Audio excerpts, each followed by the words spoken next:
My name is Bruce Francis. I was in Taiwan when the coronavirus was just coming over from China, and because it had something to do with the avian flu, and they had been through that before, they didn't think there was any reason to go into hyperdrive. So you had maybe about 20% of people wearing masks. Now, everybody in Taiwan is wearing masks, even though the masks don't do that much. So it's obvious that people are beginning to freak out about the coronavirus. There have already been deaths and all sorts of stuff. Now, traditional Chinese medicine has a long tradition of successfully combating and mitigating respiratory illnesses and distress. Taoist Qigong medical theory is a significant branch of traditional Chinese medicine.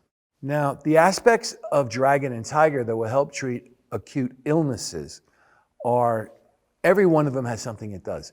Releasing stress, clearing the nervous system, working on this internal organ, working on that internal organ. And it's the same situation of the marriage of heaven and earth. And its biggest thing for acute, these motions here, which are more complex than what I'm going to show you, they clear the lungs out. So that they're very powerful for respiratory illnesses. And they're very powerful for the liver. In the 1918 influenza epidemic, most treatment approaches failed, resulting in a very high death count. And that's what everybody's really worried about now. The osteopathic doctors found an approach that worked and had close to a 0% death rate. I mean, if the flu comes out and you're going to get a flu, that's okay. The question is whether you live through it. They also found that mobilizing the physical structure of the upper torso had profound healing results for respiratory diseases and respiratory stress. Although they used different methods in the Taoists for releasing the anatomy, it came down to the three things had to loosen up. One, the muscles along the spine vertically. The muscles along the spine horizontally, the ones over here, and the diaphragm. Understand, your diaphragm is what controls your lungs. So if your diaphragm freezes, you're going to have problems. So what I'm going to do is I'm going to show you a diaphragm exercise, and we'll do a set of 10. Then I'll explain a rib exercise and demonstrate. We'll do a series of 10. Then I'll do a different spine exercise and demonstrate. You do a set of 10. And that's good. So if you, for some reason, start to think you're getting anything that might be a symptom of this flu, just do this. As you know, better safe than sorry. That's all I can say. Thank you very much. Now, these exercises are best done sitting down, but if you're really laid low and you're lying in a bed, you can adapt them and just, shouldn't be that hard. Anyway, you're going to do the best you can because it's all you can do. You start off like this. So you want to get the spine. You take your two hands so that your hands are kind of on both sides of the spine.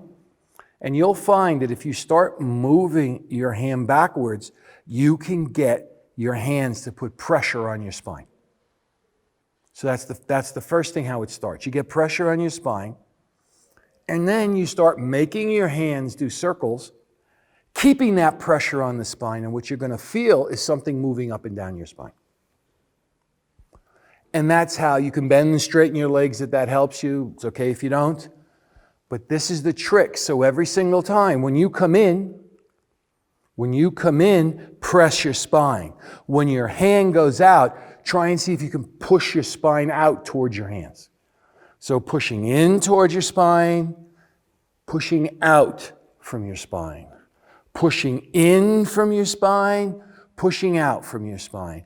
And you just put your hands and do it at whatever height that for some reason you can first really feel it doing your spine.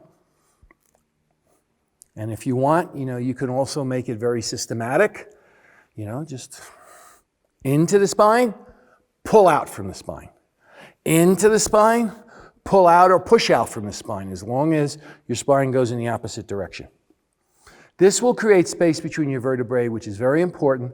And these things where you feel it in your spine, there's no way you can do it, that your back muscles around your spine are not going to get affected, which is the whole idea. So now we have the second exercise. So this is your diaphragm.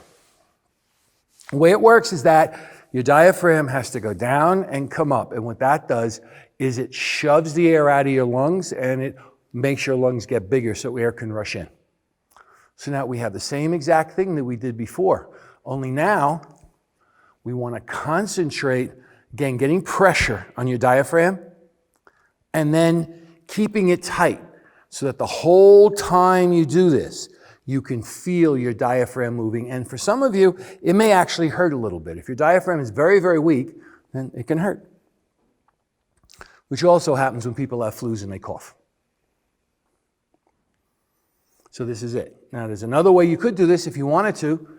If you can, you could make the edge of your hand come towards your diaphragm and make the edge of your hand go out. And that may be stronger. The question is if you can get a good contact between your hands and your diaphragm.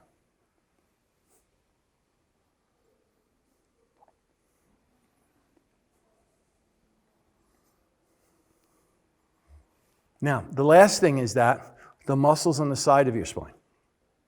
So to do this, and it's not too hard, just remember, if this is your spine, you're trying to get the muscles on the side of your spine to move this way, and you're trying to get the muscles on the other side of your spine to move that way.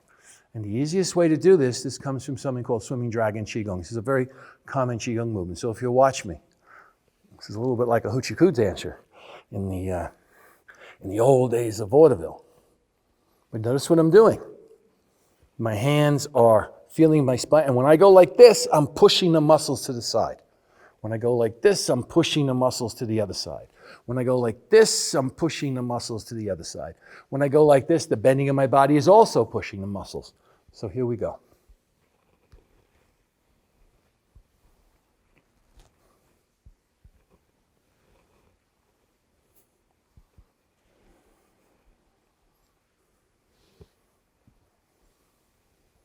It's very simple. Just bend to one side, get your hands to go to the side. Then bend to the other side and get your hand to go to the other side. And if you can get your fingers to feel the muscles on the side of your spine, that's brilliant. Thank you very much. This is a public service. We're doing this because I would like to see people simply relax to difficult situations as much as humanly possible.